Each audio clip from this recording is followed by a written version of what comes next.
সাম্প্রতিক সময়ে বাংলাদেশের সবচেয়ে বড় চিন্তার কারণ ব্যাটিং। চ্যাম্পিয়ন্স ট্রফিতে এসেও পাল্টায়নি টাইগারদের ব্যাটিংয়ের সেই চিত্র।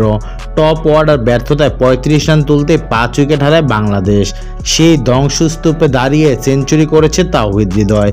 তার ক্যারিয়ার সেরা ইনিংসের লড়াইয়ের পুঁজি পায় বাংলাদেশ। অল্প পুঁজি নিয়েও ভালো লড়াই করেছে স্পিনাররা। তবে শেষ হাসিটা ভারতই হেসেছে। দুবাইয়ে টসে জিতে আগে ব্যাট করতে নেমে ৪৯ ওভার ৪ বলে ২২৮ রান তুলে অল আউট হয়েছে বাংলাদেশ। দলের হয়ে সর্বোচ্চ ১০০ রান করেছে তাওহিদ হৃদয়।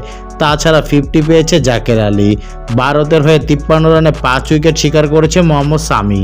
জবাবে খেলতে নেমে ৪৬ ওভার ৩ বলে ৪ উইকেট হারিয়ে জয়ের বন্দরে পৌঁছে যায় ভারত।